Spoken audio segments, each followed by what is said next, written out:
cannot go in there without no ID. I just took my daughter to school. Where your ID at? I don't have an ID. I just took my daughter to school. You got mail or anything to say you live here? My house is right here. Good evening, ladies and gentlemen. Disorderly Product News here. I came across this story today that shocked me. The fact that this could happen in 2017 boggled my mind. It's probably the most egregious attempt on American civil liberties in the past 100 years.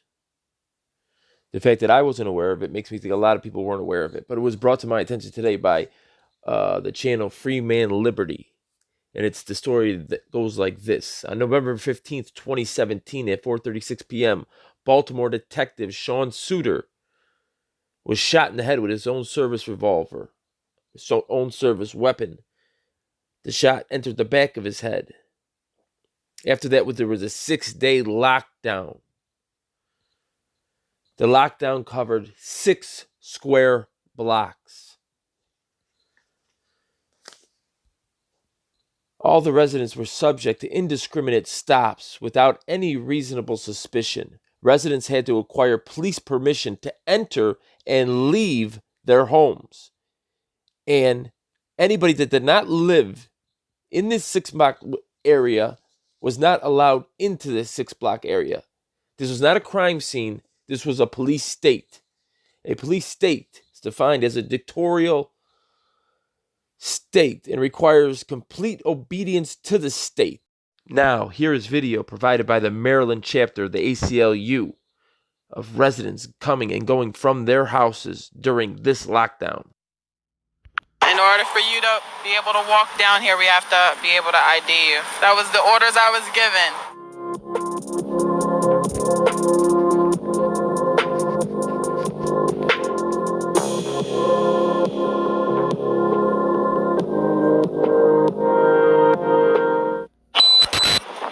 I got it. You live on this block? Right there. Let me see your ID and contact stuff. I don't have my ID. You can't go in there. My house is You right cannot here. go in there without no ID. I just took my daughter to school. Where your ID at? I don't have an ID. I just took my daughter to school. You got mail or anything to say you live here? My house is right here. If you want me to put the key in and let it see Calm that. down. I'm doing my job, man. I understand that. I wouldn't have my ID early this morning. You supposed to. No, I don't. Not early in the morning. I took my daughter to school. Ma'am, just show me something that you live here, please.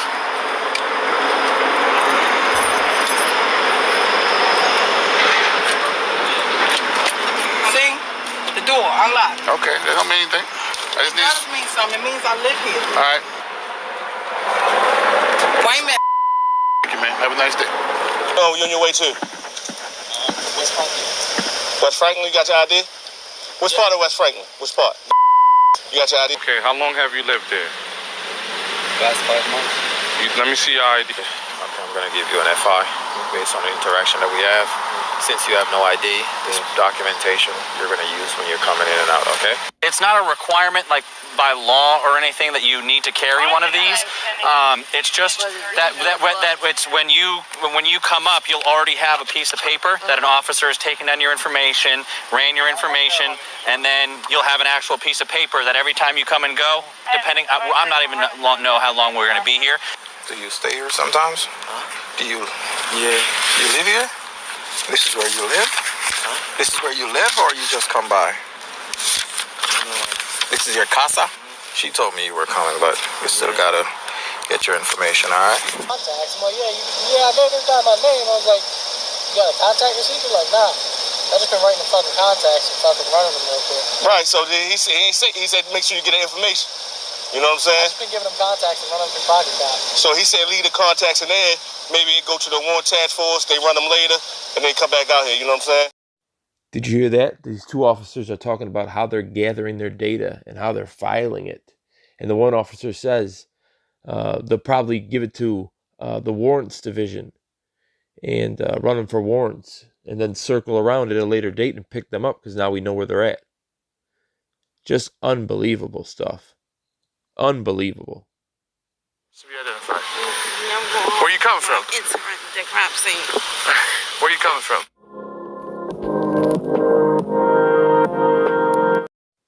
Well, you saw that there for yourself. When push came to shove, you saw the government crumple up the Constitution and throw it in the garbage. At least the state government. It's like Rahm Emanuel said one time, never let a good crisis go to waste. It's been known throughout history that when a crisis happens, governments take more power. And it was said one time, people that will trade liberty for safety deserve neither. People that will trade liberty for safety deserve neither. So, if you thought that was the craziest part of the story, it's not. At this time, Baltimore was under a federal consent decree. The Department of Justice audited Baltimore and found that they were violating First, Fourth, and Fifth Amendment rights so often on a daily basis that they needed to enter into a legal agreement. That's what a federal consent decree is, a legal agreement. Something like a writ. A writ is a written order by a judge. A writ example is a subpoena, is a warrant. So this is a legally binding order. They have to overhaul the Baltimore Police Department because it's rife with corruption. They stopped obeying the Constitution. So even under a federal consent decree for 4 or 5 months at the time, started in March, the consent decree. This was in November of 2017. The man you're looking at on the screen is Sean Suiter, the man who caused this.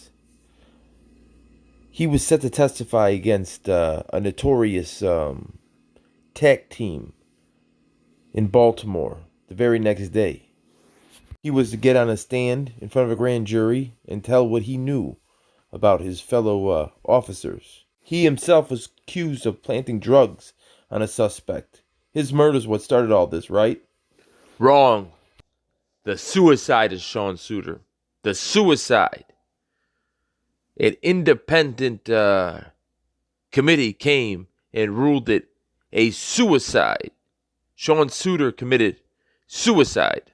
But let's go back to that morning. Earlier that morning, he picked a wet behind the ears junior detective to go out with him to a place in Baltimore to look for a woman named Mary who had information supposedly about a year-old case, a murder case. While they were looking for Mary, Sean was ahead of him around the corner from an open lot.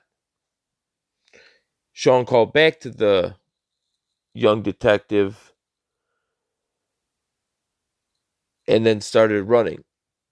The detective followed him, only to hear a gunshot, and when he came around the corner, he saw Sean lying there, dead, bullet wound in the back of his head. Now, Sean was married with 5 children. In the investigation, they found blood inside the sleeve of his right shirt, indicative of that hand, that sleeve, being next to the entry point of the bullet and the blood splashing into the inside rim of that sleeve. There's a lot of questions about who killed Sean Suiter. Was it a suicide? Was it other cops trying to keep him quiet? Because we know there is room in the law. It's one of the most important things is motive. If he's going to testify the next day, obviously there's motive for him not to testify. That was in front of a grand jury. A grand jury decides whether there's enough evidence for that case to go to trial. So a lot of people had a lot on the line. A lot of very, very bad people. The gun trace task force were known for taking drugs, stealing drugs. The leader got into a deal with the bounty hunter and was trying to sell $1 million worth of drugs he had confiscated. You know, it was the average rip and run, steal and deal type inner city gang squad, tag team conspiracies that we've seen a million times over. The guys you're looking on the screen are part of that tag team, that corrupt gun trace task force. Those divisions, those little small groups of people in every urban police department that are kind of the hard hitters, the guys that get a wide berth, the ones that are kind of able to bust heads and get away with it. If you ever watch my training day video, training day cops video, those are the type of task force we're talking about. Not to say anything about that task force. I don't know anything about that task force, but we're talking about, you know, more or less that mentality. So the white guy in this was the leader. He was the one who tried to take $1 million worth of drugs that he had stolen and sell it in concert with a bounty hunter. But that just goes to show you, even under a federal consent decree, how much the Constitution is obeyed. When push comes to shove, they'll rip it up and throw it away, and they'll do what they want. They'll stop you from going in your own home. They'll stop you from leaving your own home. So pay attention. If you don't think this movement means anything, if you don't think letting people know their rights means anything, see how quick it can change. Now, if you know your rights, people are less apt to try and pull it on you. I would have liked to have seen what would have happened if somebody really, really knew their rights and tried to supersede or ignore or go around what was being said. It kind of seemed like everybody they dealt with, they really just complained, but they didn't have any idea of why or what was illegal about what they were doing. They just felt like they were being bothered. So that's why it's important that people do know their rights. This new channel is called America on Camera. A friend of mine who used to be in the mainstream media is starting to get involved in this after he wrote a couple books. Now he's trying to get involved in the movement, citizen media, because he got disillusioned by mainstream media. So I would hope that you support this channel. I'll be helping him on this channel. It is not my channel. I have my own channel. But I will be helping him on this channel, and I would hope that you guys support him as we have unbelievable content coming forward. America on Camera. Thanks.